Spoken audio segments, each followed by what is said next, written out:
What's up, everyone? Tera Roberts here with FantasyPros, bringing you my Week 11 waiver wire ads. As always, make sure to like this video and subscribe to FantasyPros across all platforms. Now let's go ahead and dive right in. Number 10, Tyler Conklin. He's gone about it in the most stealthy way possible, but in full PPR, Tyler Conklin is a tight end 1. He's been incredibly consistent with his target share, which is impressive considering he shares the field with Justin Jefferson, Adam Thielen, and Dalvin Cook. He's been lacking in his end zone production, but on Sunday he found the end zone twice. All that's missing from his game is touchdowns. So if he can build trust with Kirk Cousins as a red zone target, he can definitely be a fantastic fantasy option moving forward. Number 9, Cam Newton.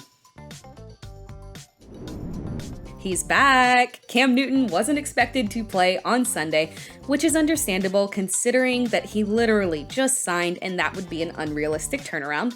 But despite just arriving in Carolina, it took not even one drive for Carolina to turn to Cam Newton at the goal line and give us a beautiful preview of what he has to offer. Cam went 3 of 4 for 8 yards and 1 touchdown through the air to Robbie Anderson, with 3 carries for 14 yards and 1 touchdown on the ground. PJ Walker is basically a placeholder at this point until Cam Newton can get up to speed, but this was such a good sign for him from a fantasy perspective. We love the upside of rushing quarterbacks, and that's exactly what Cam showcased on Sunday. It's definitely worth an ad to take a chance on him. Number 8, Dan Arnold. Dan Arnold has become incredibly reliable from a target perspective. He lacks in touchdowns, which unfortunately keeps his ceiling pretty low, but his floor has been incredibly consistent. In a game where tight ends can give you a game where they score double-digit fantasy points and then turn around and give you absolutely nothing, it can be nice to have someone with a very reliable floor. On Sunday, Arnold caught 5 of his 7 targets for 67 yards, and this is the 3rd week in a row where he's topped 60 yards, so along with those targets, you're also getting a decent amount of yardage. He's a steady option rest of season. Number 7, Wayne Gallman. This game between Atlanta and Dallas was ugly on an inexplicable level, but Wayne Gallman was the one bright-ish spot in the game. When Gallman signed with Atlanta, many people thought that it was possible he could be the guy who steps in when Mike Davis eventually putters out as the season wears on. We saw what he did in 2020, filling in respectably for Saquon Barkley, but Cordarrelle Patterson emerged and Wayne Gallman has seen very little action thus far in the season. But on Sunday, Gallman had 15 carries for 55 yards and caught 1 of 2 targets for 21 yards, while Mike Davis saw 4 carries for 18 yards. Now, we've been given no indication that Mike Davis is losing his job, but quite frankly, his job has been minimized several weeks in a row now. In this crazy running back landscape where you have to grab somebody while you can, it's worth a stab to grab Gallman and see if Atlanta is changing their game plan moving forward. Number 6, Jamal Agnew. Jamal Agnew has been someone that I've recommended grabbing for a while now. This game wasn't the best offensive showcase for the Jags, but quite frankly, what game really has been a great offensive showcase for them anyway? Trevor Lawrence only completed 16 of his 35 attempts. 5 of those attempts went to Jamal Agnew, and while he didn't actually catch any of them, he still found a way to be the most productive receiver on the field. Agnew is a dynamic player, making it happen on the field in any way that he can. And this week, he made it happen on the ground, rushing for 79 yards and 1 touchdown. The Jags are finding ways to get the ball in his hands, and he's consistently producing. He can be a flex option moving forward. Number 5, Donta Foreman. The Titans' backfield is in fact a full-blown committee at this point.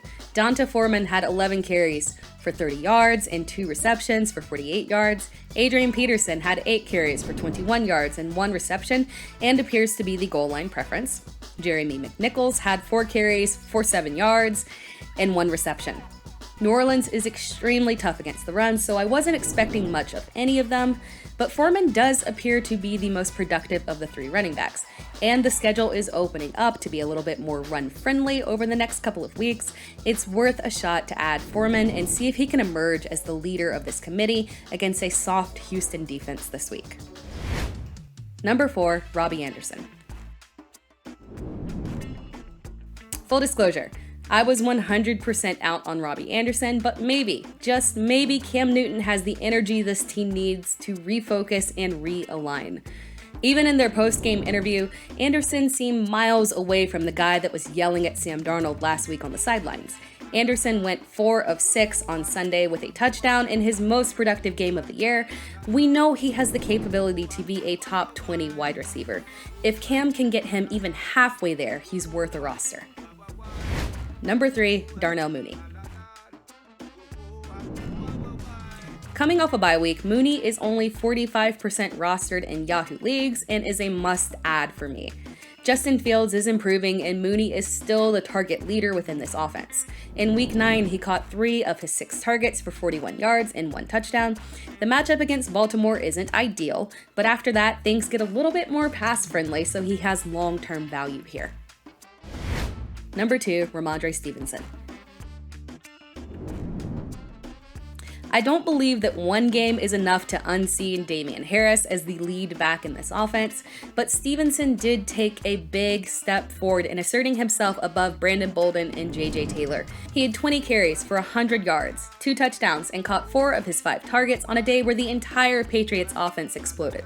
Damien Harris has had multiple 100-yard games, so this isn't something that no one has achieved in this offense, but we've seen multiple times this season that concussions can linger, and if Harris can't go, we could see another repeat performance against Atlanta. Number 1, Elijah Moore.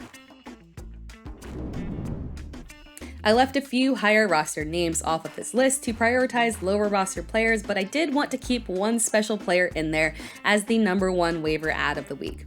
There's Rashad Bateman, Michael Gallup, Logan Thomas, Chuba Hubbard, all great options. But Elijah Moore is a player that I want to key in on here, because sometimes I feel like he can get a little bit lost in the chaos of the Jets. Moore went from injured and inconsistent to finally showcasing what we all saw during the offseason.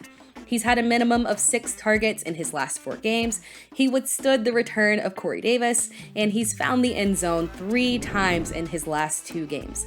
I think his opportunities only increase as the season moves forward, and the Jets' schedule gets much more pass-friendly as well, so he can be a usable asset through the playoffs. Wraps up this week's waiver wire ads. Be sure to like this video and subscribe to Fantasy Pros across all platforms, and come back next week for another round of waiver wire ads.